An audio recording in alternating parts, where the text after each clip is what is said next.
right. Welcome to episode 3 of the podcast. The podcast. Oh, yeah. We're going to talk about the 12, but if you're pretty good at math, you're going to see that we actually talk about 13. We'll get into that in a little bit. Olympian Gods. Oh, yeah. And we're going to talk about the Afterlife. So there's 2 pretty good myths. Well, let's jump into the 12, or let's do a little recap from last week. Our last episode, episode 2, the mythology of ancient Greece, had a good beginning myth with just creation, talking about how everything got created, how the world became what it is.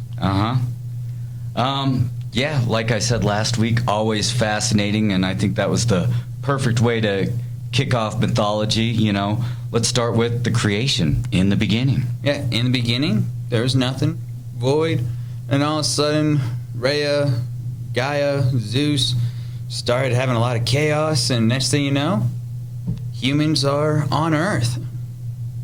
Yeah, you know, with a few holes in that plot. Watch last episode if you want to fill in those holes. So, this week we're going to talk about the 12. So the not original 12, but the 12 main Olympian gods. But as I said in our little intro there's actually 13 of the big deals. Do you know why there's 13 and 12? Why the numbers don't match up? Well, everybody likes a baker's dozen, right? You know, you need that extra donut in there. If you're friends with the baker, he just throws that extra donut in there, make it that baker's dozen. Oh, baker's dozens. Especially with donuts, nothing wrong with that. Yeah, nobody's going to complain about an extra donut, right? No.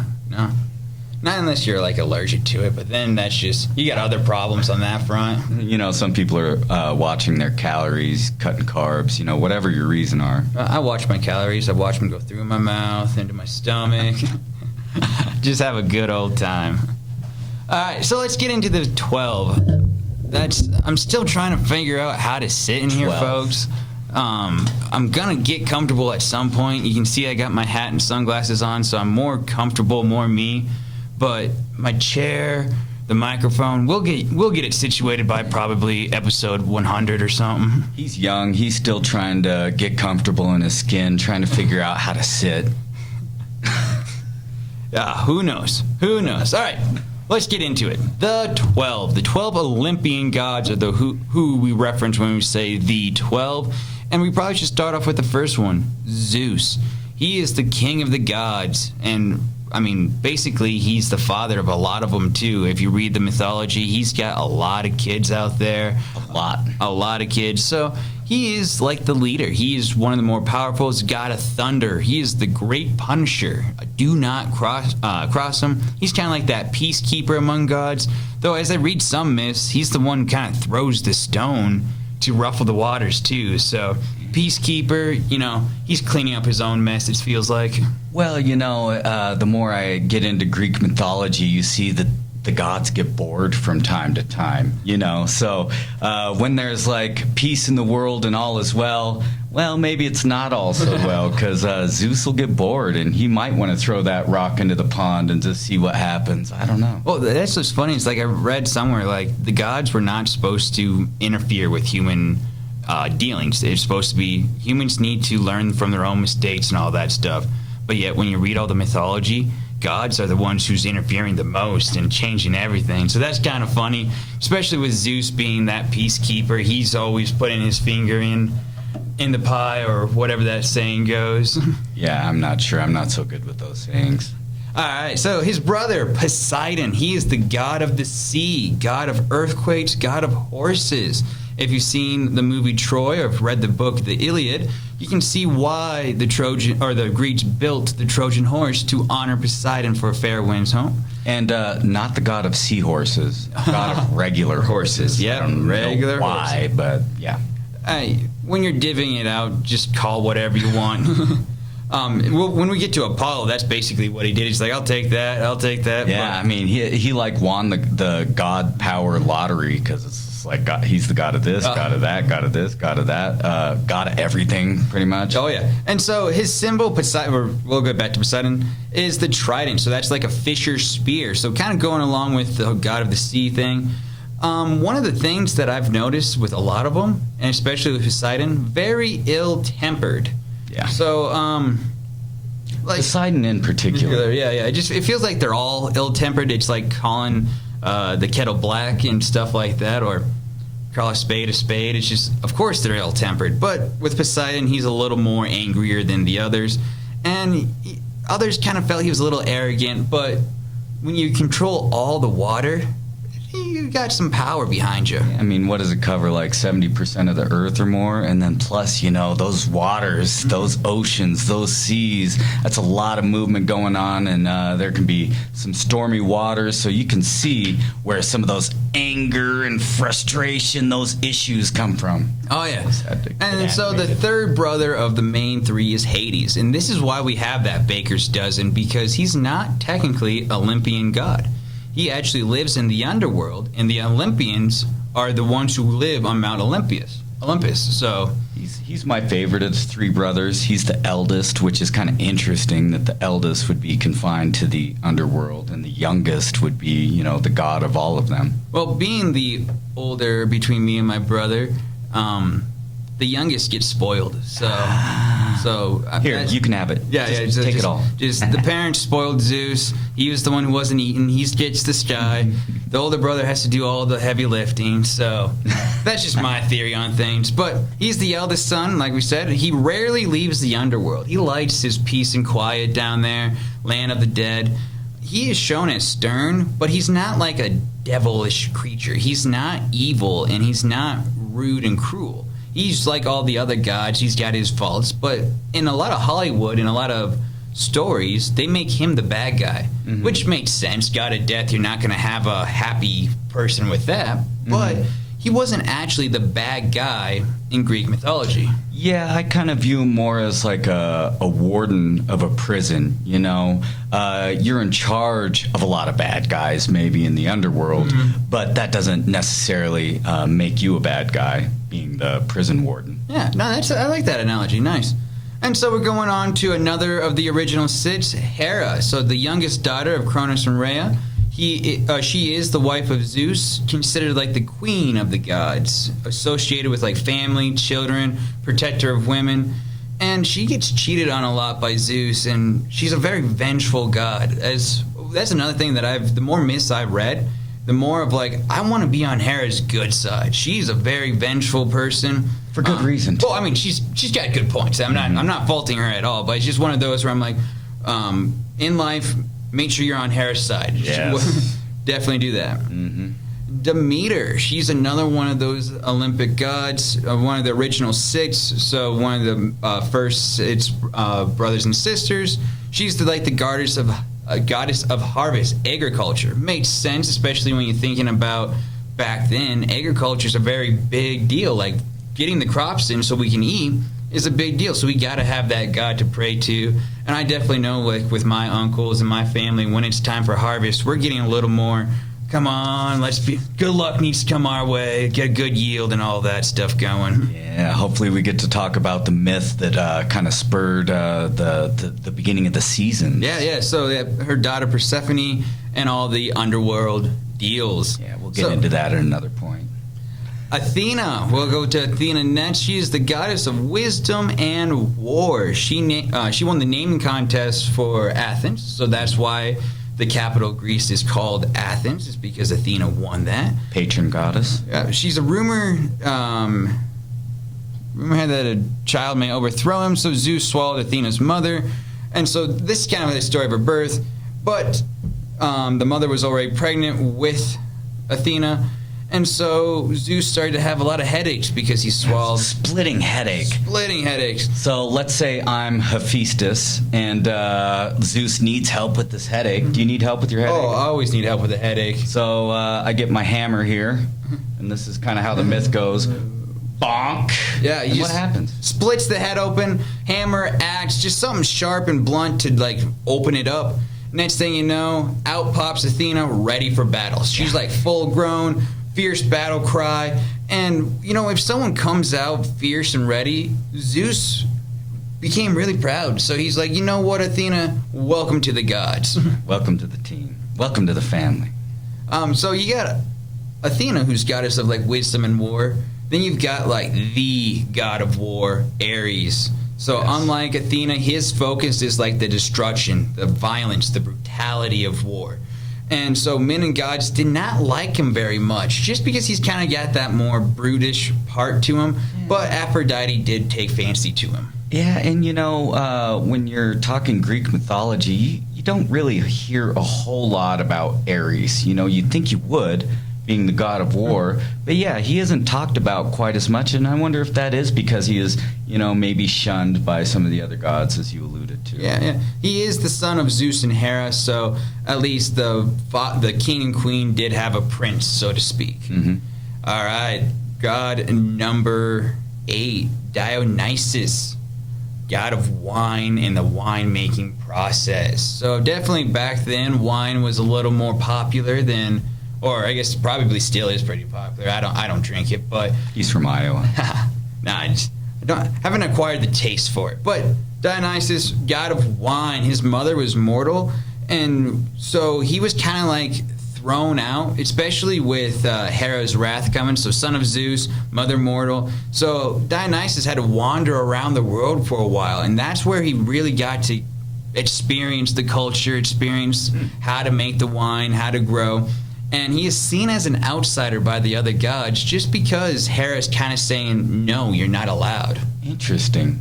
And, and so it sounds like he was kind of a wanderer? Yeah. Just a little more of a wanderer god, coming here and there. Not really any one place to stay for a while. Now we're going on to yours there, Hoyt. Yeah. Hephaestus, god of blacksmiths, god of fire. And one of the things it says is he's one of the ugliest gods of all. And he has like that deformity we talked about. And I think the whole... Fugly or ugly? Ugly. Oh. Remember, this is a podcast for middle schoolers. One of the things where I think they put him ugly because his wife was Aphrodite, one of the most beautiful things ever created. So they wanted that yin and yang, that black and day and night and all that stuff, like the two opposite type of things. So I think that's kind of where that comes from. Mm-hmm. We don't really know if he was born lame or if it happened, or deformed, or if it happened when Zeus threw him off of Mount Olympus or Hera threw him off. Different stories say different tales. But he does have a deformity, which is probably the only god who has it. Son of Zeus and Hera, and maker of the gods' weapons. Yes. I think his value as an Olympian god is underrated because, a lot of the power that these gods wielded is due to his skills as a blacksmith. Oh yeah, like he's definitely underappreciated in this world. And now it's time for the pretty boy. I say that because every time I see a picture of him, he's always looking very regal, very handsome, very pretty. Apollo. Yeah, you picture like the Hollywood movie being Apollo starring Brad Pitt and his hair. Yeah. Something like that. Yeah, Brad Pitt in his heyday definitely had that Apollo vibe. So what is he the god of? Well, what isn't he the god of? He's the god of sun, light, poetry, music, healing, plagues, prophecy, knowledge, order, beauty, archery, agriculture. So you can see that they double up on some, and some it's like healing, plagues, like those are two opposite things. But yeah, love that. He takes care of it. He's just in charge of it all. First he might send a plague, but then, he feels sorry for it, yeah. Might heal everybody, so. He is the twin brother of Artemis, who we'll talk about next. A lot of times in like the myths and pictures, animals are portrayed with him. And one of the famous things is his lyre. Yes. The famous attribute, Hermes invented it, gave it to him, so that music is now presented to the world. Yes, god of music. I am very thankful. Oh, yeah. And then we go to his twin sister, Artemis, goddess of the hunt and moon. Kind of makes sense if Apollo's the sun, the twin sister's going to be the moon, kind of have that dynamic going. Mm-hmm. She's also associated with childbirth and nature, and once again, daughter of Zeus and Leto. Aphrodite. Now, this one, when we talk about it in class, sometimes she has a hard time having a middle school appropriate photo. Mm-hmm. But I found one that's very beautiful with some animals around her, very lovely scene. because she is the goddess of love and beauty, as we can see, as we'll talk about in our later episode about the Trojan War. She actually is one of the reasons why the whole war got started. Her beauty in that contest, and so it's like Golden apple. Yeah, basically, yeah. It gets in some trouble. So she's married to Hephaestus. She's not a big fan of that. Different myths on birth, daughter of Zeus, daughter of Uranus. Like, it's back and forth. We're really not sure where she comes from. A lot of different myths. If you have your favorite, post it in the comments. Let us know.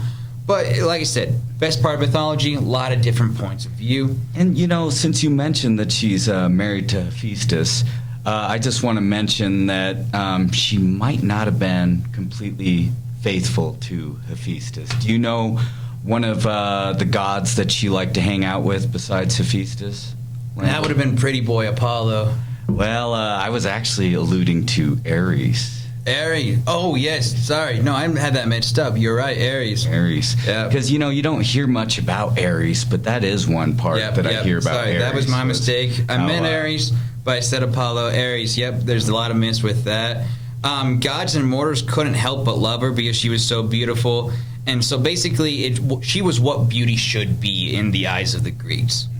All right, and our final god we're going to talk about is Hermes. Way to go, Hermes. He is the messenger of the gods. So he was email before there was email. Yes. He was also a very big trickster. As you can see, a lot of problems on Earth was because Hermes wanted to play a trick on another god, and next thing you know, he stole something from someone. He's the god of thieves, and he's also the only god to cross boundaries of the living and the dead. So he was the one who was taking souls back and forth from the living world to the underworld before they got to Hades. Yeah, because those other souls that go to the underworld, Cerberus kind of makes sure that they don't get back out of the underworld. And that's the best part, because while the episode's titled The 12, it's also called The Afterlife.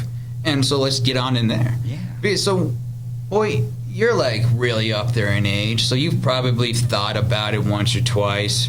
What happens when you die? Interesting. So you're asking me my personal opinion? No, I'm just kind of open-ended question. We don't need to get into that because if we want to keep this under 24 hours, we'll have to stick to the story. But yeah, I'll have to get back to you on that, but I will just kind of just throw one of my favorite quotes out there. Sleep is the cousin of death. Ooh, yes. Deep. Well, let me just kind of rewind that a bit because, I don't want to shortchange one of my favorite rappers of all time. I never sleep because sleep is the cousin of death. Ah. Man, we better get you a ladder. You're so deep. Now, all right, so when you think about death, the afterlife myths and ideas are one of the other ones that really fascinates me. So that's when I research, I'm I want this. I want to talk about creation and I want to talk about the afterlife. Those are the two myths I really enjoy hearing about. And so after you die in the Greek world, or at least according to the Greeks, your soul becomes separated from your body and it's sent to the underworld. But to get to the underworld safely, it's transported by Hermes. It's led to there. The underworld is sometimes called Hades, kind of go back and forth.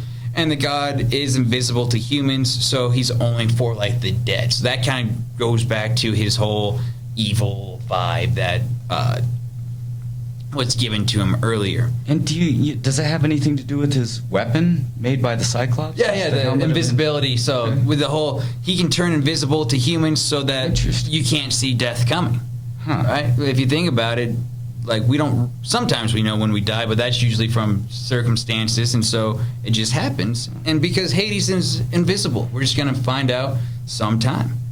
And so, it's said that to be in the depths of the earth, the outer rims of the ocean. So the underworld, just like today, we don't really know where it is. It's way out there. It's mythical. We got to figure it out. So that's where Hades kind of lives. But at the entrance, you see grief, anxiety, disease, old age, fear, hunger, need, death, agony, sleep, guilty, joys, war, and discord. So kind of all the things kind of plague the world, where it's kind of what's going on? So that's right there as you're crossing from the world of the living to the world of the dead. You're kind of entering the next realm, leaving those behind, or having that fear of going to the next world. That's a lot of suffering you mentioned, and like my stomach's kind of turning. I'm getting nervous. Like I'm turning around right now. I'm not going. Oh, you're not going? Well, if you weren't turning around at the gate, within the gates are the many creatures and monsters of the world. So now all of a sudden we're having that fear, we're having that panic, and it's growing with the monsters. And at the heart of it all, you see an elm tree that's filled with false dreams under each leaf. So like those dreams that you should never dream, or the dreams that were never going to come true, because that's all right there. That's what's kind of where they go to live and all that. So upon entering, you have to pay the Charon to ferry you across the river Styx. This is super cool. Yeah. Like the Charon, Charon. Charon, yep. You know, I always see it in the movies. Oh, like yeah. the coin. They like, you know, put under the tongue or wherever they put it. It's like, well, what's that for? Well, you got to pay Charon to ferry you across the river Styx, because it's not any ordinary river. No, you definitely don't want to go swimming in this river. And I do want to put a disclaimer there, too. I read that there's multiple rivers in the underworld, and you may have to cross a different one, but I've always heard Styx. I like the band Styx, so I love, because it's named after the river. I like going with this one. Yeah, that's And what I so, mostly do. what is Charon's purpose? He has purpose to ferry the souls to the afterlife. Hermes gets him there. You pay him. He ferries you on to the next part. So if you don't pay Charon, what happens? He refused. Yeah, you stay on that shore. Yeah, you I stay. mean, that's even worse than just going across. Yeah, we read all the stuff that's on that shore. You don't want to be there. Like, pay him. Pay his dues. And so as you sail through the gates, guarded by Cerberus' job, prevent the dead from returning to the land of the living. Because as the Greeks had at this time, once you die, you don't come back. And so there had to be something protecting or making sure the dead don't come back. So that's an easy transition back and forth. What better than a three-headed dog? I mean, some dogs are scary anyways, but, you know, put three of those heads like... Oh, I always picture Fluffy off of Harry Potter as Cerberus. I just love that vicious, the muscles where it's like, yeah, this is my job and I like it. So Cerberus is going through, and that's you are judged, because we don't just let anyone go to any part of the afterlife. You are judged. It's based on how did you live your life. The judges are Minos, Rhadamanthus, and Aeacus. Now, of course, I've probably butchered all three of those, but I am super sorry on that. So they judged how you lived and how you spent.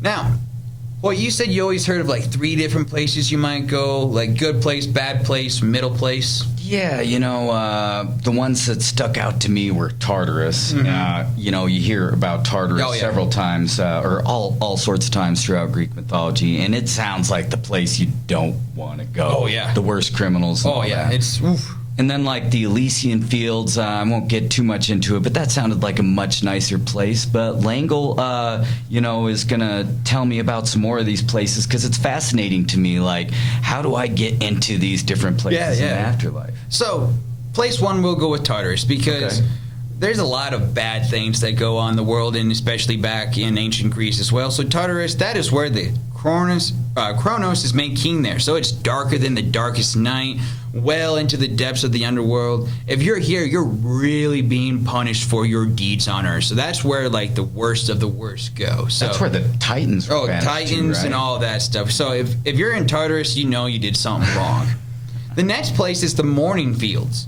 So this is the place where you were sent here if you wasted your life on unrequited love. Now that's kind of interesting to me that they had a special place for people who just kind of wasted away on a love that wasn't going to be returned, or Greeks realized you can't waste life.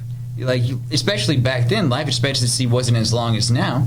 So they just had that point of like, you're not going to waste your life, because if you do, you go to these mourning fields where you're just kind of like wasting away. Interesting. So that sounds like a dreamer that never really tried to pursue their dreams. Yeah, just kind of one of those people who sat back and like, oh, I wish I could do that. Well, let's go do it. Yeah, do something. Yeah. Then we have what Hoit referred to as Elysium, the Elysium Fields. It's ruled by one of the judges that I cannot pronounce. Of course it's not.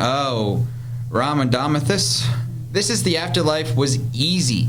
So if you made it here, it was easy sailing from here on out.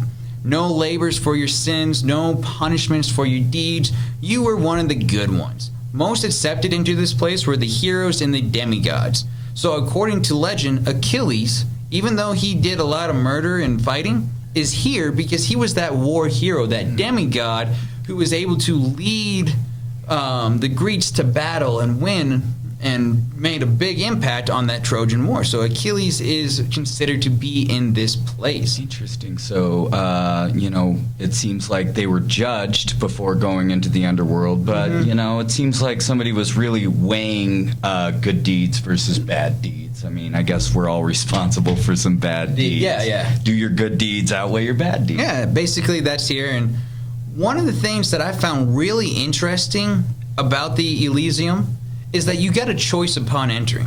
So, Hoyt, this is where the episode's going to get a little longer because I really want your opinion, and I'm going to give my opinion. I'm going to see if we're similar or different on it. But once you enter Elysium, so let's say we both enter Elysium. We did some good. We're teachers. We're going to make it to the good place. Mm-hmm. And so your first choice is to stay. You know what? You had a good life. You can now live in Elysium, labor-free, easy life for the rest of eternity. Mm-hmm. Or you can be reborn. You can go back to Earth. Now, why would you choose to go back? Well, a lot of reasons. But one is if you make it to Elysium 3 times. So you're born, you go to, and then you die. Go to Elysium, you say, I want to be reborn. So you have another good life. And then you die. And then you get to Elysium. And then you're born again, have a great life, die, you go to Elysium. So 3 times, if you make it to Elysium, all 3 rebirths. A hat trick. A hat trick, yeah. You get to go to the Isle of the Blessed. Now, this is the final destination for most heroes and demigods. This is where, if you've been reborn 3 times and 3 times in Elysium, you're sent here. So, my guess is this is like the best place ever. Yeah, like, Wayne Gretzky's there for sure. Well, you got to think about probably all your dreams of what you would love and what the best, your happy place, that's got to be where the Isle of the Blessed is. So my question to you is, you make it to Elysium. Are you staying, or are you going to be reborn? I wouldn't stick around in Elysium very long myself because I like to work. So, that whole labor-free aspect of Elysium doesn't sound very good to me. So I would choose to be reborn so I could get back to work. Oh, that's interesting. You're gonna make me sound like lazy now, but labors I also feel like punishments for sin or for bad deeds. So maybe not labor as in work. There's always work wherever you go, but I would choose to stay.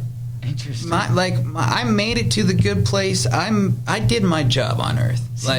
And that's interesting because I love hearing different perspectives. When I hear of Elysium or the Elysian Fields, however you refer to it, I view it as kind of boring, I picture kind of elevator music and, some awkward silences, amongst some pretty cool people. And, I picture myself getting bored, which I think did kind of happen with some people, and that's why they would choose to be reborn in addition for that, going for the hat trick. No, that's not, when I think of it, because, I never thought about being born, I just felt like it's peaceful. It's like just you can finally relax. And for me, relaxing is like going snowboarding, doing puzzles, doing not like labor work, but still work and all that stuff. So to me, it's just life is now good, no worries, no problems. Thinking of basically a Jimmy Buffett song where you're just sailing off into the horizon, loving all that. So that's why I would choose to stay. But saying that you would get bored, I mean, it makes me think. It doesn't make me change my mind, but I see it. I'm like, I can see how you come up with that idea. Yeah, so, I mean, you got the sidekick, Hoit, who's, eager for Monday. And then you got Langel, the hero, who's just kind of looking forward to the never-ending Sunday. So. Yeah. Well, Saturday. Sundays kind of gets a little packed because I choose not to do work on Saturday. Have rest. Not yet. Sunday. It should have rest, but I do not. That's when I catch up with everything. All right, so we're not going to have that on that one. Perfect. So the final place, so there's 5 places in the underworld, is the Asphodel Meadows. I'm going to call it that way. I don't know if you pronounce it like that, if you read it on your side. Like I said, if you can do the phonetic... If you can phonetically spell that out, I mean, go for congratulations. So if you were sent here, if you were just kind of like that middle-of-the-road character, you didn't do anything bad, but you didn't do anything good or great. You kind of just... You lived your life, and at the end of the day, you died. People missed you, but it wasn't like, oh my goodness, either way. So you kind of go to these meadows and just live. I feel like it's just not painful, not peaceful, just you're living. Yeah, just fishing all day. That sounds nice. Not quite full on relaxing, not quite working. Just somewhere in between. Oh, well, my dad would love to go fishing all day. So to me, that would be boring after like 20 minutes. But gone fishing at Asphodel Meadows. Nope, I'll be back shortly. But no, that's basically the afterlife according to ancient Greece. Cool. I gotta remember my buttons. Do you remember? Yeah, which of buttons course. are So which? yellow is. Yeah, so the right next to it. Laughter. Yeah, laughter. All right. So it's time for everyone's favorite segment, Spelling with Langel. As we can see, we're making this video a little longer. Sorry about that, but you love hearing our voices, so let's get on to it. All right. I'm gonna start with an easy one. I kind of thought of this because originally, well, I'm not going to, we're trying to make these shorter, but I'll just go ahead and give him the word. Hopefully Langel remembers the rules. Yep, traditional spelling bee rules. I got this. Because we were talking about sleep so much and death so much, let's go with the word hypnosis. Oh, hypnosis. Wow. All right, so... Hypnosis. Hypnosis. Hip hip hooray. Yeah. He's hoping to jar something in his memory. Jarring something. I don't think it's memories, but it's jarring something. All right. Hypnosis. All right, I'm going to go with hypnosis. Hypnosis. Hypnosis. That was very close. Very, very close. That's how I would maybe spell it if I didn't know how to spell. Yeah. Thanks. That really ups my confidence. Would you like to hear the correct spelling, Langel? Give me the correct spelling. Hypnosis. Oh, dang so close, it. Right? So close. I knew that there was a Y, not an I. But I added an H. Dang, that was close. All right, I'm 1 for 3 here. 1 for 3, huh? Well, I'm going to throw you a bone with this next one, so you should be 2 for 4. 2 for 4? All right. But I'm a bit of a trickster, too, kind of like Hermes, so we'll see. You ready for the next one? I'm ready. Apocalypse. Oh, that's throwing me a bone? Man, if that's throwing me a bone, I don't even know what the hard levels are. Apocalypse. All right, apocalypse. Apocalypse. APOLO. Oh, no, scratch that. Apocalypse. APOCLYPS.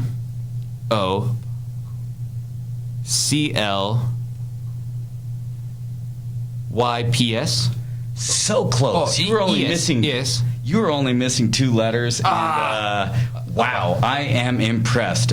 He was starting to spell polka there for a while. I didn't know you were a polka fan. Well, you should. I mean, old people are fans of polka music. Sorry, I was trying to come up with a sentence and it wasn't coming. You should come back home someday with me. We got polka night in Iowa. Days. The German heritage comes out and we got polka. Okay, so Apocalypse. Would you like to hear? Oh yes, we very should. APOCALYPSE. Man, so close. That's like But I mean, he's getting there. See, I'm being respectable. Like these are respectable guesses and chances. It's not like I'm just throwing out random words. I'm getting close. Yeah, I'm grading essays from Langel, and he's spelling things out. You know, if he spells it out like that, I'm gonna understand what he's trying to say. Spell check would correct that for me. Oh, very true. That's my big thing. If spell check can give me words that are like similar, I'm winning. It's gonna turn into Appalachian though. Oh, it could. Yeah. All right, so with spelling with Langel, hopefully you guys did better at home than I did, but let's get into that homework for you children, for you fans at the wherever you may be. And I want to ask you the same question I asked Hoit. If you make it into Elysium, are you staying or are you returning? So who are you agreeing with? Why are you agreeing with us? And why is the options, or like, why did you choose that option? I want to hear that story. Yeah, definitely. So I would suggest probably kind of looking into the idea of Elysium. You know, does this sound like a good place for me? Does it not sound like the right place for me?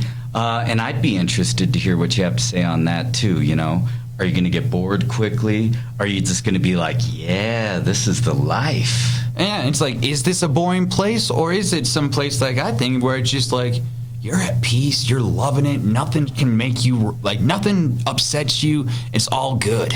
Let us know. Let us know. All right, any final words? I have no words of wisdom. My students know me well enough. How about you, Langel? All right, as the ancient Iowans always say, we're not lost, we're just confused. Later.